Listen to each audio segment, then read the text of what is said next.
God's plan is like a beautiful tapestry. And the tragedy of being human is that we only get to see it from the back. With all the ragged threads and the muddy colors. We only get a hint at the true beauty that would be revealed if we could see the whole pattern on the other side. As God does. I mean, we're, as humans and as Christians, we are responsible for a lot of those ragged threads and muddy colors. Like, we're trying to do the best we can, but we're not painting. If God's able to paint the Mona Lisa, we're drawing stick figures. Sure, know? Yeah, right, yeah. So to a large extent. So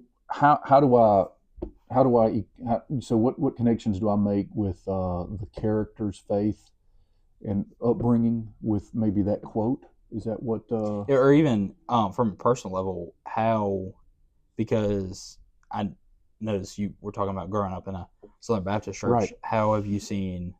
Like, you've obviously have shifted into right. So my wife and I converted about 3 years ago. We had been married 7, 8 years at that time, and by the grace of God, we went through that together. That can be really challenging when people aren't in the same place at the same time there, and everybody's sincerely trying to be obedient, but they're sincerely led in one direction or the other, and that can be really difficult. And I thank God regularly that we went through that together. So my perspective, it's a paradigm shift to be Southern Baptist and then become Catholic. I mean, it truly is a paradigm shift. So in some ways, how connected this will be. I think about one of the reasons I think a little bit more from the standpoint of God being outside space and time, which is not to say that non-Catholics aren't aware of that or have thought about that or considered that by any stretch of the imagination.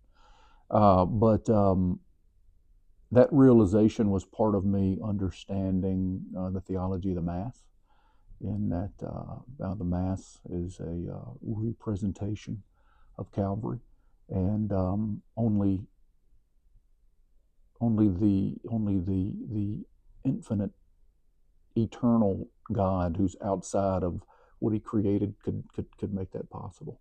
And so that perspective comes in handy. So that's one of the ways that's one of the things I think about when I think about that quote. I think about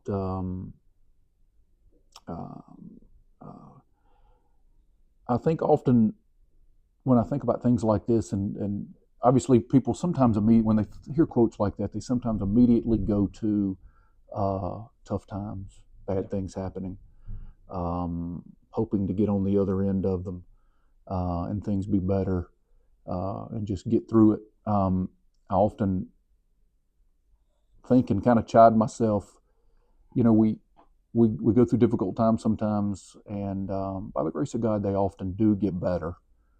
And then sometimes, I know personally, I look back on either my conduct or my mindset or where my heart was during the uncertain bad part, and I think I could have been a lot more faithful. Yeah. Okay. Yeah. And sometimes I'm afraid, just forced to have to admit that I'm happy now because it got better, but I should have been more intentional about staying contented when it wasn't, not only when it wasn't good, but when it wasn't certain. And I know that I've read a lot more and considered a lot more since becoming Catholic about the concept of the sin of despair, of just giving up and believing it's hopeless. I have to say that there have been times in the middle of difficult times that I've given over to despair, hopelessness. Then, of course, things get better, and I'm thankful and happy again. And I do often just wish that, I know we're human but I just wish to a greater extent that who I was and how I was responding to God in the circumstances was the same during as it was after. Unfortunately, it's often not been. So often we can, in our arrogance and in our calling it what it is, just human foolishness, we can think that we're owed that whole pattern of being able to see the entire thing as God does. And something that I've had to confront myself a lot about recently has been, regardless of whatever happens, and this can be hard and it's much easier said than done, but we have to trust in God's sovereign ability to redeem every step, everything that happens to us, good or bad, every mistake or every time we succeed, for his greater overall will. Like his will is going to be brought about. So it's healthier that we recognize that. I think also I don't think we could handle it. Yeah. Yeah. If we could see the whole, to use our quote that we're building the discussion around, I don't think we could handle it. Yeah. I think of the emoji of like the brain and the head is exploding. No, I mean, he's not, like, we're different in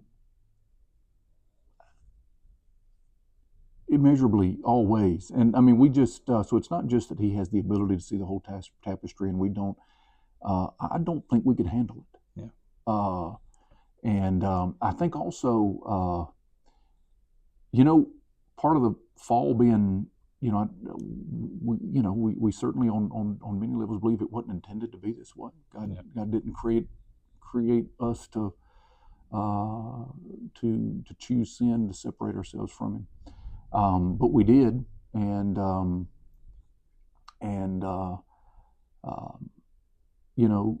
so I think we would, if we always knew the outcome, we would miss a lot of joys that really come from the fact that previously that circumstance wasn't joyful. Yeah.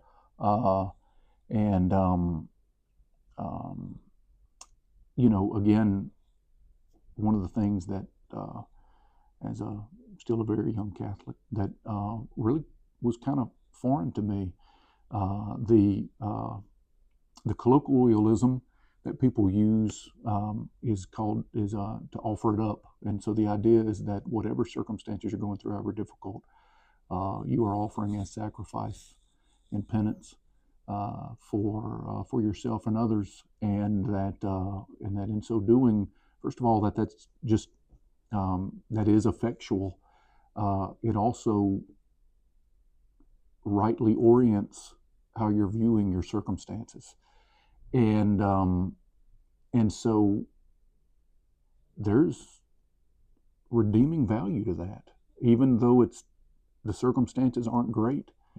And we're sitting here at the table and we're talking about stuff like this, and things seem to be fine right now. So it's it's a little scary to talk about those things, or I should say maybe it's a little easy to talk about those things sitting here right now, and then at different times, or other people may watch this, and things are really awful. Yeah. And so that's where it gets really hard. But so the concept of the fact that if we rightly orient ourselves to God in those moments, and we joy in them from the standpoint of the fact that we offer them in sacrifice and penance, in love and faithfulness, choosing that instead of despair, that's actually a good. And but then also, if those circumstances get better, it's perfectly okay to be very happy about that. and that joy is sweet, but you don't get it without, the part in the middle, which is not to be, I don't mean that to be tritely, sometimes we talk about, well, if I hadn't have made all those mistakes, I wouldn't have this perspective now. And I'm not so sure that's always a real good excuse for it was okay that we made the mistakes, because sometimes the mistakes were just actually sin. Yeah. You know what I'm saying? Call it what it is. Call it what it is. But certainly there are things that just happen to us, Yeah. and that is a part of the journey. And when things get better, I mean, it's sweet, it's joyful, and it can only be that way because we didn't know, you know. I'm in a season of life right now as preparing to finish up my bachelor's degree in December, and then move forward into whatever lies ahead. So I'm getting a lot of those what's next questions. Sure. Like, what's next this? What's next this? Are you going to live here? Are you going to do that? And something I've had to begin to remind myself of is I don't know everything that lies ahead of me. With that being said, ultimately, in certain ways, you can't prepare for everything that lies ahead of you. Mm-hmm. However, what I can begin to do and what I should do, because it is the good thing to do, is to prepare my character in a way that whatever situation comes, whatever choice arises, I have retreated so far into the Lord and into his tender mercy that I am trusting in him and trusting in my knowledge and relationship with him to inform that decision. Sure. And so this may be what I'm about to say may be off topic, and so the magic of television, you can cut it out. But so being in the same position about 25 years ago, you're thinking about what am I going to do? What's possible for me to do? What should I do? Which is another question entirely than what can I do? You know, or what will I? You know. I benefited. I don't know why it resonated with me, but I just about your age, I picked up on how many people I talked to who were then my age now, and how many of them were content making a living, taking care of their families in ways that they never dreamed at 21 years old. Yeah. And how many winding paths, and not immoral, just professional winding paths. And I took a lot of solace in that. Okay, it's it doesn't have to be said at 22 or 23 years old career-wise. For some people it is, and that's great. But for many, it's not. So I took a lot of that, helped me relax about that a little bit. I also got some great advice from a friend of mine who's a little bit older than me. I was married late. He was already married, had children. There's a lot of grace that comes with that. And it's not just metaphorical, a lot of real grace that comes with being married and having children.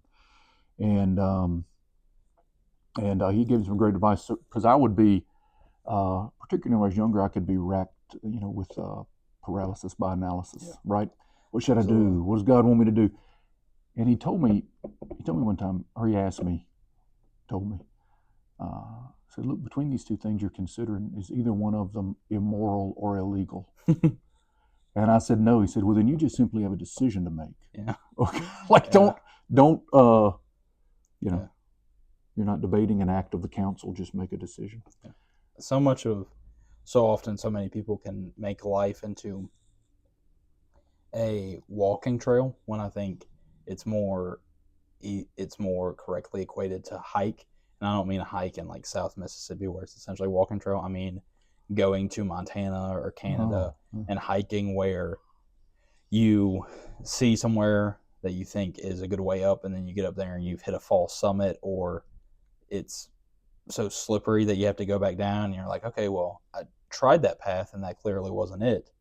I'm not an evil, sinful,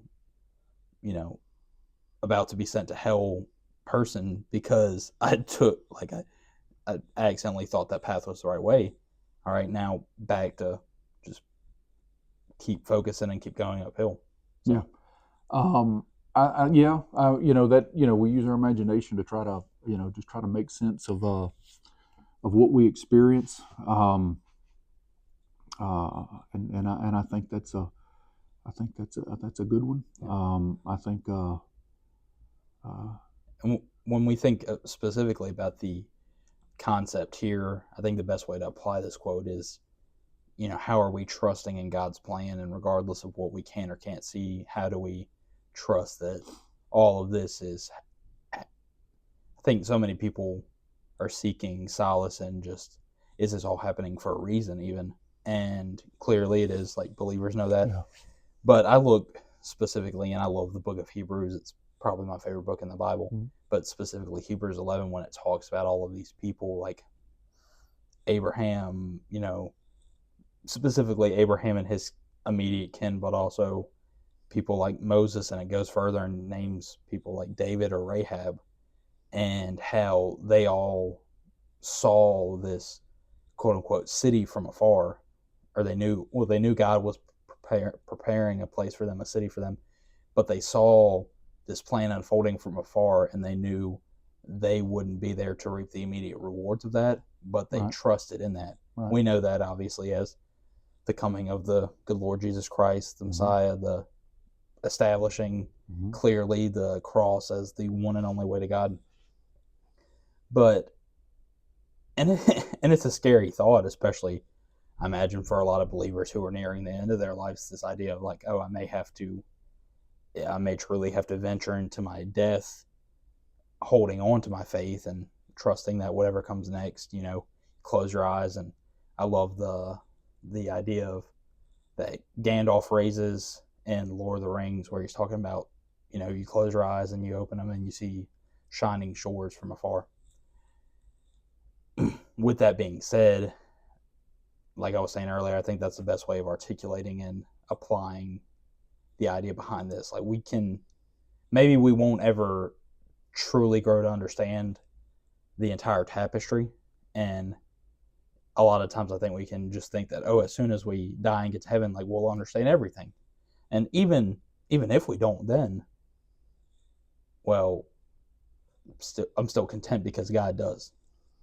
Yeah, and I think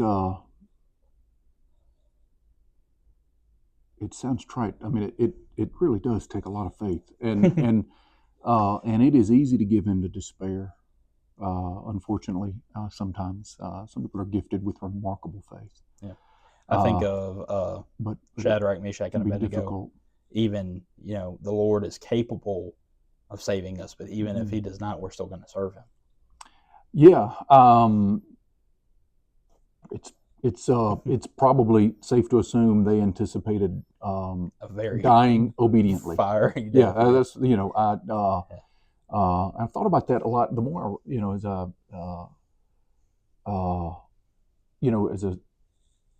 as I've read, I like history, so I read a lot of history, and I remember it occurred to me one time. Not that this is a uniquely brilliant thought. I think this is just something eventually people realize, and part of just your perspective, hopefully improving. But we read about these events in history, and when you're younger, you read about them as if everything being presented to you was going to happen. You know what I mean? And then you get older and you realize, no, those were desperate circumstances.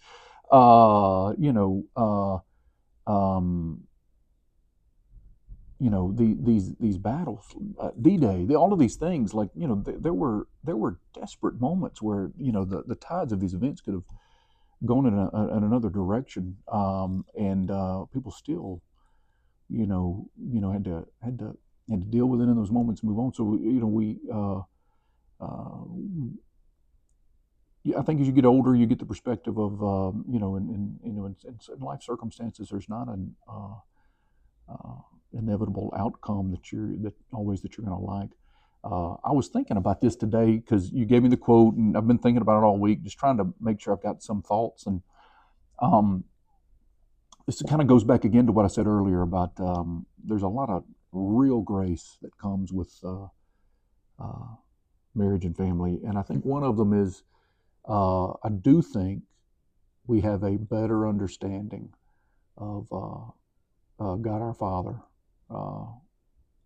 because of our relationship with our children.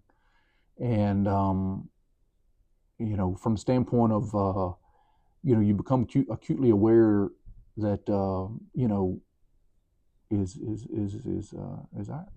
our children going to consider what will it be like to go to God when I'm really strayed and need to reconcile? Are they going to equate that with what it was like to come to me? And that's scary. Yeah. Okay, what I mean? Because I'm not always going to do it right or well. But I also think about just, again, going to the tapestry and just ways we look at it, and just like the perspective, my perspective is clearly so much different than my child's, right? with regard to knowing what's possible, good and bad, knowing what's out there, good and bad. Lord willing, what's coming in life, stages of life, knowing how they go. And a child cannot possibly imagine those, not possibly imagine those things. Yeah. Okay. And so when I see them go through something that hurts them emotionally, maybe even physically, it hurts me to see them hurting emotionally or physically. But I have a perspective for how serious it is or isn't, how long lasting it is or isn't. And sometimes just a perspective of this is how he has to learn something very important. And it, for good or ill, it's kind of part of it. So, no analogy to our relationship with God's perfect, but it does. There are times I just wish that I could just infuse an ability to understand, for them to understand this will be okay, this will get better, or maybe it won't. Yeah. But I'll learn from it, and in some way this is going to be fine. And so, on a infinitely, immeasurably larger scale, that's us, God looking at the tapestry and us staring at a little muddled part in the back. Yeah. And I mean, honestly, you were to ask me if I would want to live a life where the ragged threads and the muddy colors weren't present. I think in that situation, honestly, everyone would want to say, well, that's not such a bad thought. But I've lived long enough at this point to realize that I wouldn't be who I was without those moments. And if you were to overlay a graph of the moments where some of those rugged threads or muddy colors or those hard points happen in your life, and then for a storytelling word here, the idea of character development, there is undoubtedly a correlation there. So, there's no question. You don't get the cross, you don't get the reconciliation between humanity and God without Jesus in the garden, Jesus being betrayed, Jesus being nailed to the cross. Like the empty tomb doesn't just come about without suffering. So no, and also in those moments we are supposed to very much take solace in the fact that our Savior did suffer. Yeah. In some way, he suffered the loss of his earthly father. It would seem almost certainly. Yeah. He had relatives. Yeah. It was a awfully perilous time to live. Yeah. He had he had countrymen who were under oppression and invasion. And then of course just his passion in Holy Week, unimaginable. Yeah. He experienced the rejection of people to whom he was in the act of giving everything. Yeah. Absolutely. So we are supposed to take solace in the fact, again, to use my really hokey example of being a dad. I mean, I can't tell you how many times already I've said I've been there. And honestly, I don't know if it helps. Yeah. I got some comfort with that when my daddy would tell me those things. I hope it helps. But Christ really can say I've been there. Yeah. He really can. And if you're connected with William Carey at all, especially if you're students, faculty, or staff, and you're looking for books or resources both in person inside the library or online, I know for me, like for one, I'm going to shout out Dr. Landon Adams. I'm sure he's very proud of having that doctor in front of his name. Don't shout out Landon. Don't shout out. I took his history of Christianity class, and I had to write pretty heavily regarding the Crusades. And I know I came in with you, and I checked out a stack of you read all pages, 7 to 10 books, right? And I cliff noted a lot of it. So yeah. But Reese, thank you for joining today. Well, I'm flattered you would ask. And hopefully we'll get you back on pretty soon. So all right. Thank you. Thank you. Good job.